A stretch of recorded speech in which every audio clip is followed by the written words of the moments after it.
Good morning everyone and welcome to Cowes, Isle of Wight for this, the 6th day of this, the 196th edition of the Cowes Week Regatta, presented by Visit Abu Dhabi. Well, the sun's returned, but the winds are a bit light and the high pressure is returning. More on that in a moment. Let's talk about today's racing though on the Musto morning briefing. Welcome to day 6 and well, first of all, Lawrence Mead, Regatta Director, yesterday was interesting. As always, in fact, every day's been interesting. Every day at Cowes Week is interesting. A lot of moving parts with Cowes Week. So we're standing here today, we'll talk about weather in a minute, but we're standing here today trying to make good decisions, and you're always reminded that there are a lot of spinning plates at Cowes Week. Yesterday, I think, was mostly good. There were a couple of things we could have done better, honestly. You know, some of the courses were a little long on port because the tide was so strong, so some of the bigger boats spent a lot of time on port. I know that one helmsman's got a crick in his neck and he's going to send me a medical bill for how long he was on port tack. But we do the best we can. Yesterday we could have done a little better in some areas. But hopefully everyone's having a good time. And with a bit of luck, we'll get some good quality racing in this afternoon.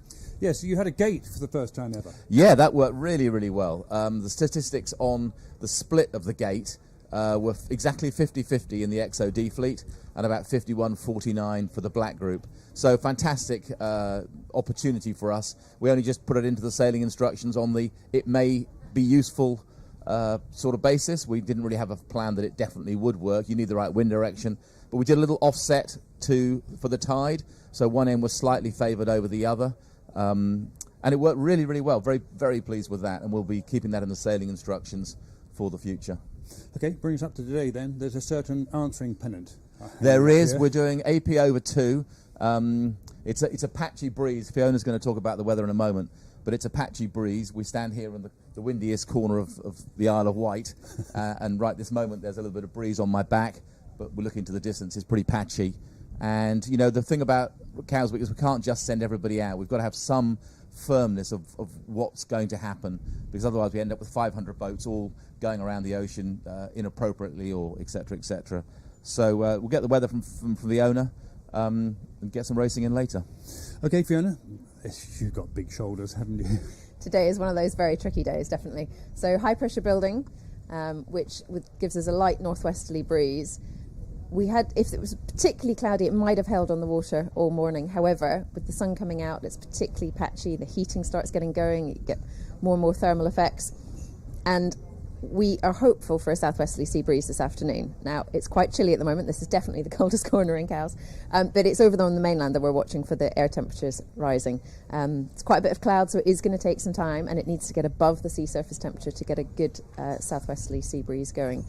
If it doesn't get going, then we'll keep this very light and patchy west-northwesterly, westerly breeze, which is fine sort of here, but there's almost nothing off the mainland shore, and it's just not great racing conditions, really.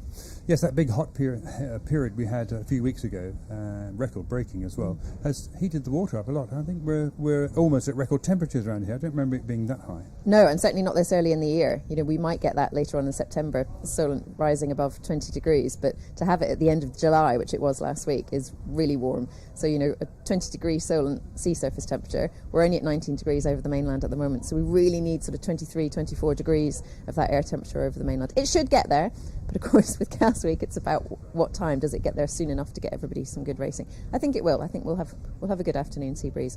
Hopeful.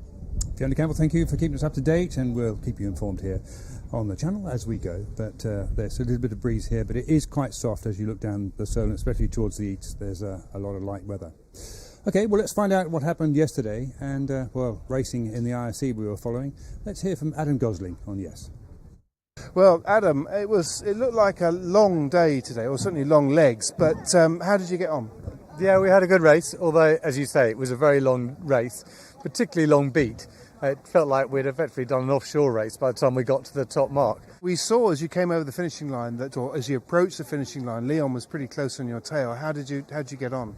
Yeah, we were always quite close with Leon the whole way around the track. We're very close boats, and upwind they often have a little bit of an edge on us, and downwind we often have a bit of an edge on them. So we're particularly pleased today, because it's predominantly upwind race, that we were able to beat them.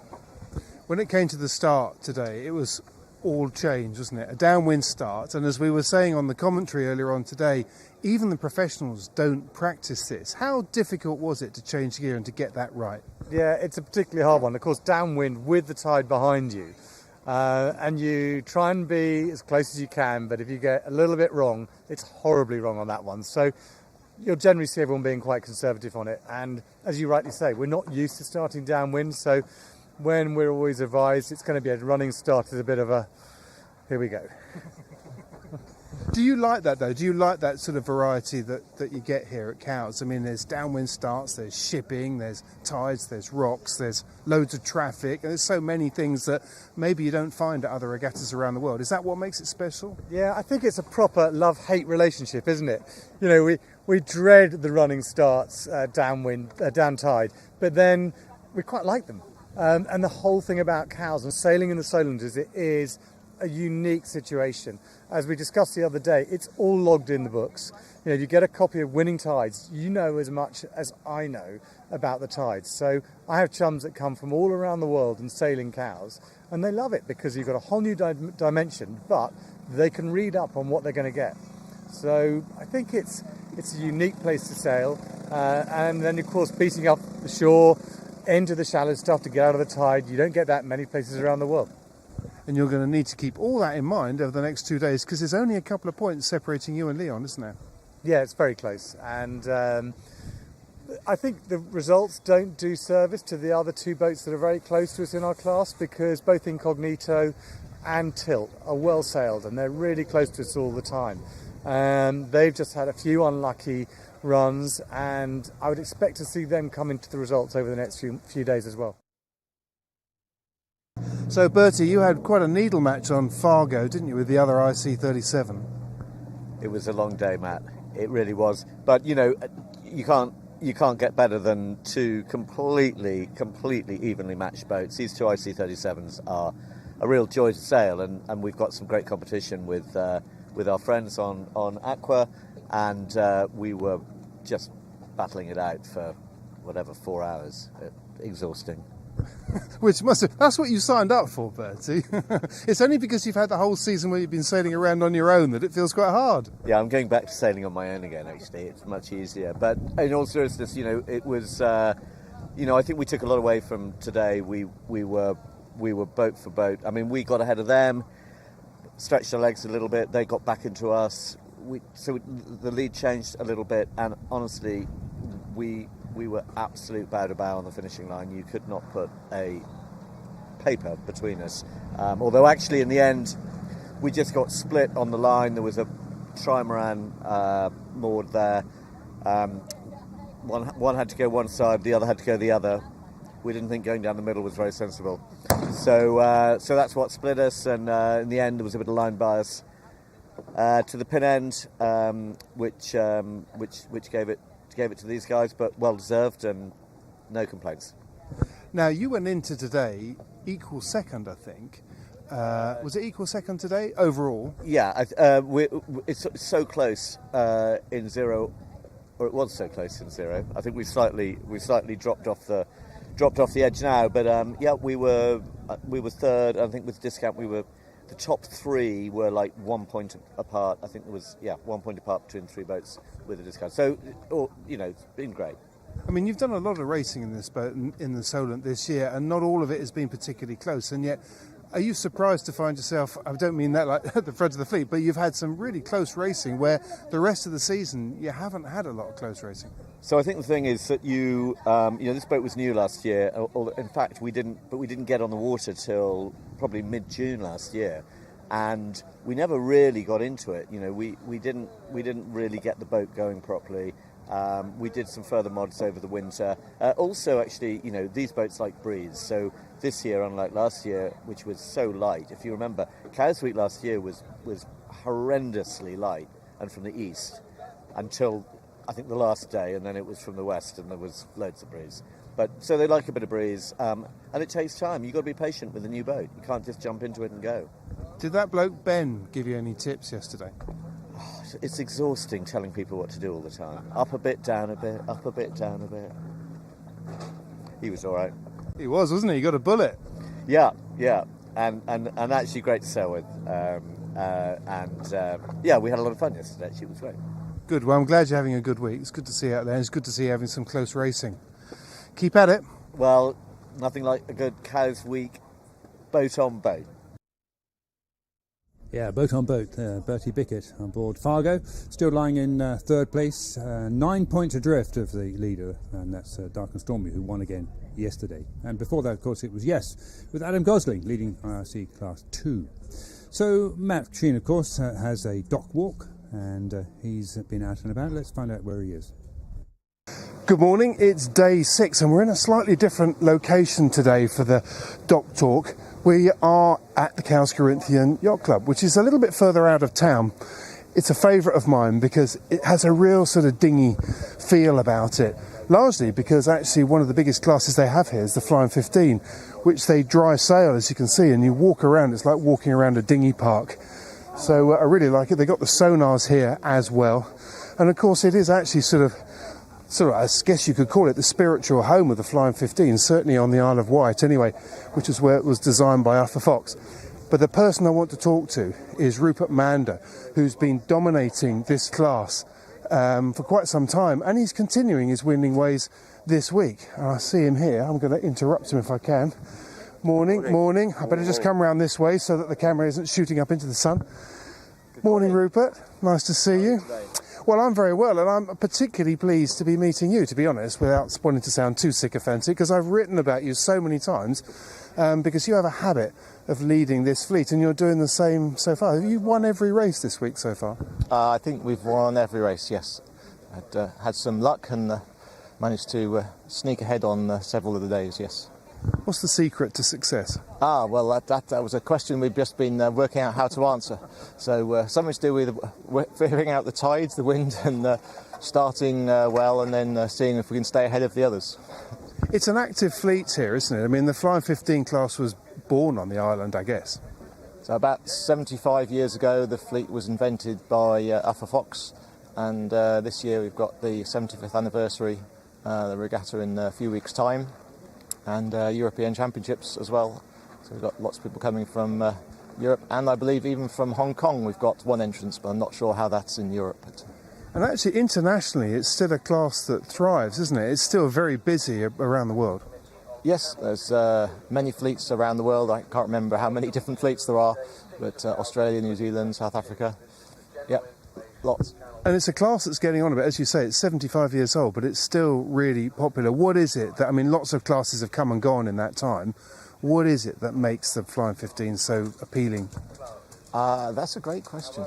I think there's good, close racing, reasonably close, tight rules, so that there's not much development. There's still little bits of development, but not much. So our boat is now nearly 20 years old, and it's still doing okay.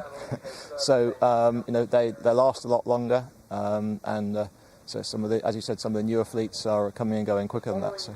And I guess one of the other big advantages, or one of the things, the characteristics of it, is one of the few boats that really genuinely bridges the gap between dinghy and keelboat. It bridges the gap. It's also good for different weights of people, different ages of people. So it's good. And if you want to have a more leisurely sail, it's a nice boat to sail. If you want to sail it very hard and race hard, you have to put a lot of work in. I've always been very, very tempted. I still am. It's still on my list of boats that I want to go and have a play with, maybe one day. Right. Thank you very much for that. Good luck today. I think you might have a little bit of a wait today. I think we need luck with the wind. Yes, I think it is probably that way. But good luck, and yes, have fun out there. Thank you. Cheers. Thanks a lot. Bye. Right. Now, there's one other class that I want to have a very quick word with, and that is our friends in the Sonar class, because there's been some quite close racing going on with the Sonar class. Look, he's looking far too relaxed up there. I know there's a postponement, Dave, but you know, it's not time yet to sort of lean back. You might just have to crouch down here so we can get you on the microphone. In fact, why don't you quickly come down the ladder? I was trying to send Dave in there with some sales of a snooze. Yeah, you've got to keep him fresh. Bring your barocca down. Come on, bring your barocca down. Oh no, hang on.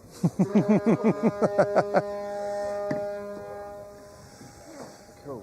Very good to see you. You both. Yeah. Tell us who you are. I know who you are. Yeah, Simon Clark. Simon Clark. Dave Thompson on Jenny. So yeah. You've been having a bit of a needle match this week, haven't you?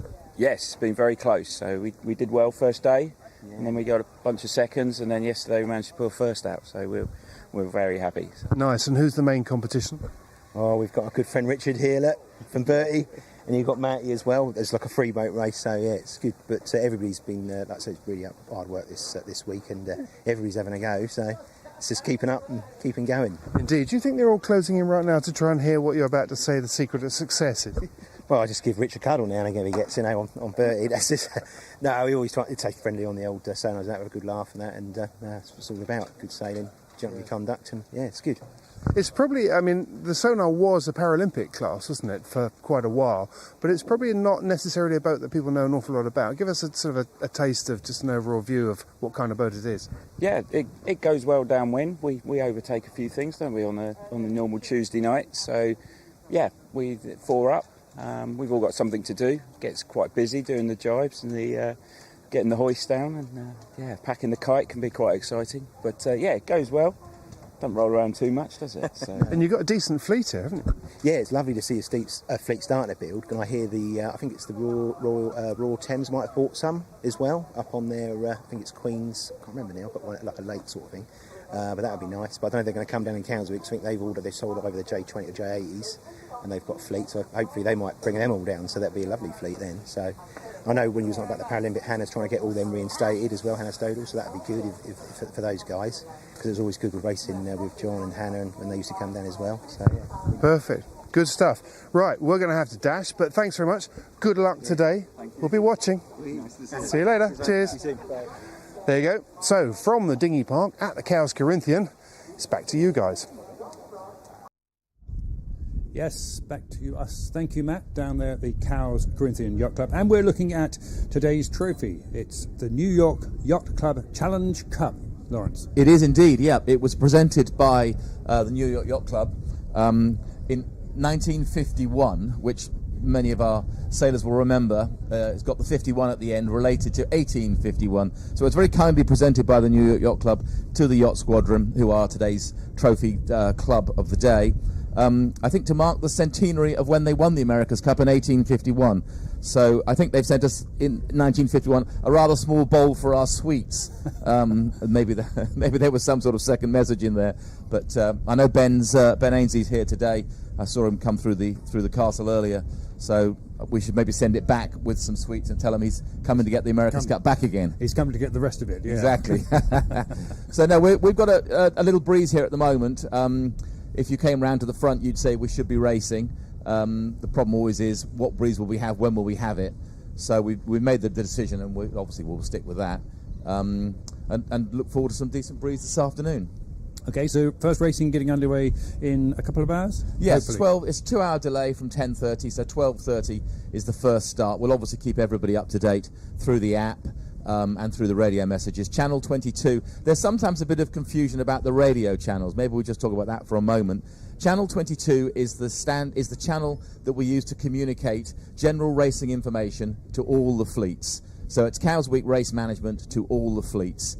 Once we get into sequence, it does the course for those boats starting here on the squadron line 20 minutes before the start of the race. We're acutely aware that not knowing the course is a frustrating experience 5 minutes before the start. So we've tried really hard to bring that forward. So it comes out on the app, obviously. Channel 22 is the channel to listen to. But then when you get into your start sequence, there's a separate radio channel for the squadron line, a separate one for the different committee vessels, all laid out in the sailing instructions. But keep an eye on Channel 22 as the general chit-chat radio channel from the race committee, along with the app, of course. Okay, Lawrence and Mead, good luck for day 6. One more after today. Thank you, Steve. That's it as well for the Musto morning briefing. We'll join us a bit later on after 12:30 for Oscar Mead and Steve Axel up here and Matt Sheehan out on the water.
2, 1.